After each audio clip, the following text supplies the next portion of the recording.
गांव से निकले 16 लोगों के दल में अब कुछ ही लोग बचे थे। दल के बाकी लोगों का हौसला भी टूट गया था। अपने रास्ते में आने वाले पेड़ों की टहनियां तोड़ते हुए लक्ष्मण की आंखें नम हो गई थी। बाबा, मुझे यहाँ से निकालो, बाबा जल्दी आओ।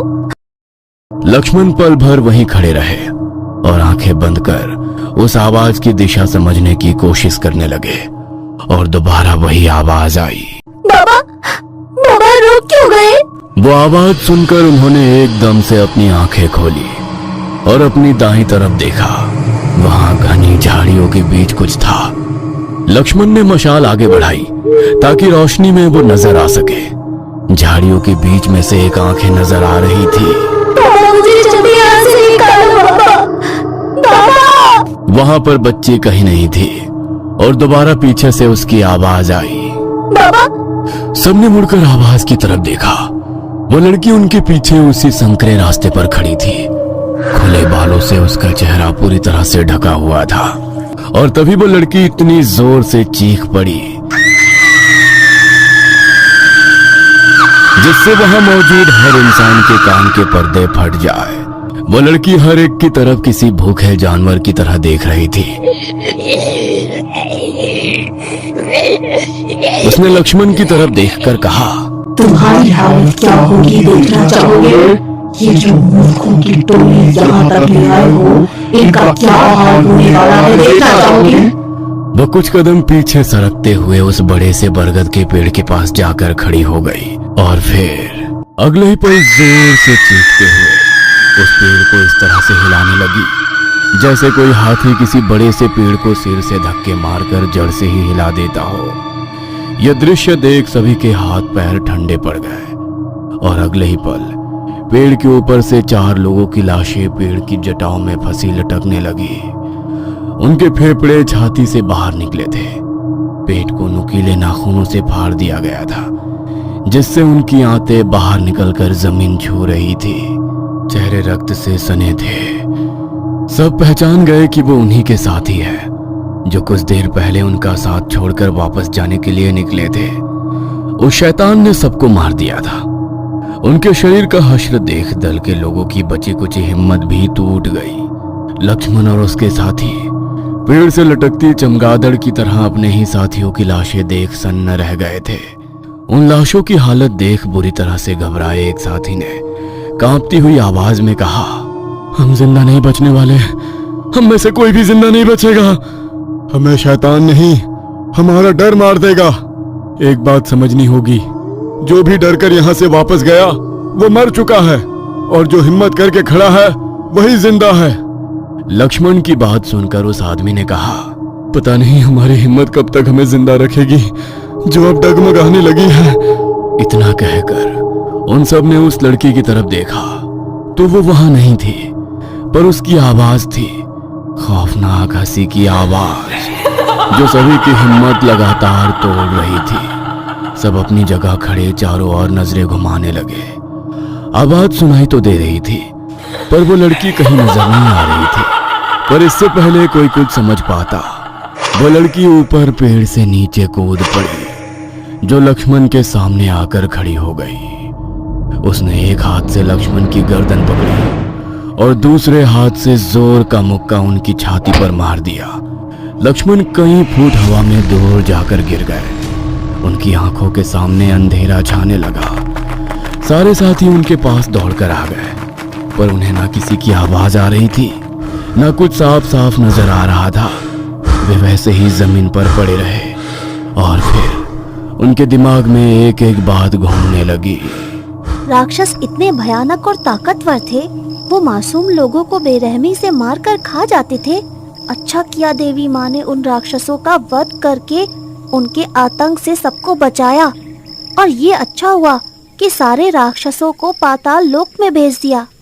बेटा, राक्षस तो पाताल लोक चले गए पर उनके अंदर की राक्षस बनाने वाली बातें आज भी धरती पर मौजूद हैं। मतलब? वो बातें जो एक इंसान को राक्षस बना देती हैं। इंसान तो इंसान है, वो राक्षस कैसे बन सकता है? जैसे हमारे आसपास दूसरों को मदद करने वाले लोग हैं, दूसरों के प्रति दया, प्रेम, आदर और सम्मान दिल में रखते हैं, वैसे ही जिनके अंदर क्रोध, मोह, अहंकार, वासना और दूसरों के प्रति दिल में घृणा, तिरस्कार भरा है, वे इंसान के रूप में राक्षस ही हैं, जो आज भी मासूम इंसानों पर जुल्म अत्याचार करके उनको परेशान कर रहे हैं। तो अब हमें कौन बचाएगा? बोलो ना माँ, अब हमें उनके आतंक से कौन बचाएगा? तुम्हारा हौसला, तुम्हारी हिम्मत ही तुम्हें बचाएगी। तो क्या देवी माँ हमारा साथ नहीं देंगी? देवी माँ तुम्हारा साथ तब देंगी जब तुम हिम्मत करके खड़े हो जाओगे। और एक माँ अपनी औलाद को कभी अकेला, बेबस, लाचार या बेसहारा नहीं देख सकती। बस थोड़ी हिम्मत की जरूरत है। भैया उठिए, भैया। आवाज सुनकर लक्ष्मण ने धीरे धीरे अपनी आंखें खोली। सब लोग उनको घेर कर उठाने की कोशिश कर रहे थे। जोर से खांसते हुए वे होश में आ गए। वो हिम्मत करके खड़े हो गए और देखा तो वो लड़की उस बड़े से पेड़ के गोल गोल चक्कर काट रही थी। वो लड़खड़ाते हुए चलकर उसकी तरफ जाने लगे। उनके भाई उन्हें संभालने की कोशिश करने लगे, पर वो नहीं रुके। आगे जाकर वो उस लड़की के सामने खड़े हो गए। दोनों एक दूसरे की तरफ देख रहे थे। लक्ष्मण की आंखों में अब भी अपनी बेटी के लिए फिक्र थी और उस लड़की की आंखों में एक अजीब सा वहशीपन, नफरत और गुस्सा था। लक्ष्मण ने दोबारा उसका हाथ पकड़ लिया ताकि उसे इस मौत के शिकंजे से बचा सके, पर उस लड़की ने एक खौफनाक आवाज में कहा, मौत तो तुझे भी मिलने वाली है, पर पहले मेरे इस शिकार का निवाला खाऊंगा। कहकर उसने अपना हाथ झटका और पीछे हटते हुए ऊपर आसमान की तरफ देखने लगी। सब खामोशी से उसी की ओर देख रहे थे और अगले ही पल वो चिल्लाते हुए अपने मुंह पर लगातार हाथ मारने लगी। वो आवाज किसी इंसान की नहीं बल्कि किसी बेहद ताकतवर शैतान की थी, जिसे सुनकर वहां मौजूद हर किसी के शरीर पर जैसे रोंगटे खड़े हो गए। पर लक्ष्मण का डर खत्म हो गया था। बिना डरे लक्ष्मण दोबारा आगे बढ़े और उसका हाथ पकड़ लिया, जिससे उसका चिल्लाना एकदम रुक गया। पर अजीब सी खिलखिलाहट भरी हंसी से उसने लक्ष्मण की तरफ देखा और दोबारा उनके सिरे पर अपनी मुट्ठी से जोर से प्रहार किया, जिसकी वजह से वो अपने साथियों के बीच जाकर गिर पड़े। उनके मुंह से खून निकलने लगा। साथियों ने उन्हें जैसे तैसे संभाला। उस लड़की की ताकत देख हर कोई जैसे बेबस होकर उसे देख रहा था। लक्ष्मण ने दोबारा हिम्मत जुटाई और खड़े हो गए। उस लड़की की तरफ देखा तो वो दोबारा गोल गोल उस पेड़ के चक्कर काट रही थी। एक साथी ने कहा, यह शैतान बहुत ताकतवर है। उस पर लक्ष्मण ने कहा, सही कह रहे हो, इसलिए हमें ताकत से नहीं दिमाग से काम लेना होगा। तो अब हम क्या करें? मैं उसके सामने रहता हूँ। मेरे छोटे भाई के साथ आप लोग पीछे से जाकर उसके ऊपर ये पीला भंडारा उछालो ताकि हर तरफ पीली धूल का गुब्बार बने। फिर उस खाली बोरी उसके ऊपर डालकर जकड़ लो और बिना पीछे देखे यहाँ से बाहर निकलेंगे। उसकी ताकत इस इलाके में ज्यादा है। उनकी बात सुनकर दल के दूसरे आदमी ने पूछा, सही कहा, हम सीधे उससे टकरा नहीं सकते, बस उसकी ताकत इससे जुड़ी है। अपनी बेटी की तरफ देखते हुए लक्ष्मण ने कहा, बिल्कुल यही एक रास्ता है। और एक बात, किसी भी हालत में आप लोगों को उसका चेहरा नहीं देखना है, क्योंकि जब तक हम उसकी आंखों में देखते रहेंगे वो हमारी हिम्मत तोड़ती रहेगी। वैसे भी पीला भंडारा उसके ऊपर डालने के बाद वो शैतान कुछ भी नहीं देख पाएगा। मौका देखकर एक आदमी उसके ऊपर ये बोरी डालेगा, बाकी लोग झट से उसके हाथ पैर बांध देंगे। फिर उसे उठाकर बिना मुड़े हम अपने बाकी साथियों के पास चले जाएंगे और उन्हें लेकर सीधे गांव के मंदिर में। हाँ, ये सही रहेगा। ठीक है, क्योंकि रात का आखिरी पहर खत्म होने वाला है। अब वो उसे किसी भी वक्त मार देगा। वे दो दलों में बट गए। एक दल झाड़ियों के पीछे से उसे घेरने लगा तो लक्ष्मण सामने से चलकर उसके करीब जाने लगे। वो उस बरगद के पेड़ को पकड़कर खड़ी होकर बड़बड़ा रही थी, सदियों से मैंने इस इलाके पर राज किया। इंसान तो क्या, कितने ही जानवरों का रक्त पिया, मांस खाया, पर आज सिर्फ रक्त पीऊंगा। रक्त, रक्त। और एकदम से रोते हुए बोलने लगी। बाबा, मुझे यहाँ से निकालो। बेटी फिक्र मत करो, हम सब साथ जाएंगे।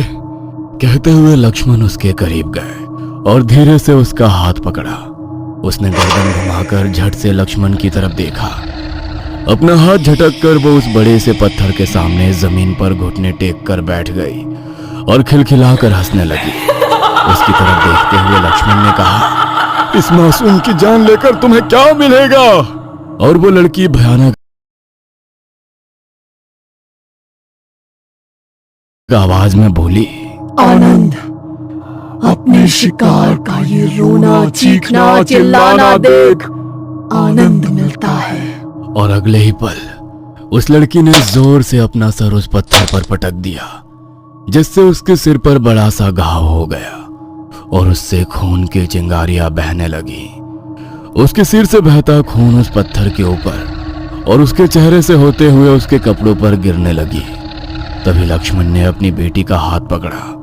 वो झट से खड़ी हो गई और अपने पिता की तरफ देखकर कहा, अंत आ गया है, मैं अब इसे ले जा रहा हूँ। और फिर इतना कहकर वहां खड़े लोगों पर नजर डालते हुए वो जोर जोर से हंसने लगी। अपनी बेटी का ऐसा हश्र देखकर अब लक्ष्मण को भी गुस्सा आने लगा, पर एकदम से लक्ष्मण शांत हो गए और उस लड़की की तरफ देखकर हंसने लगे।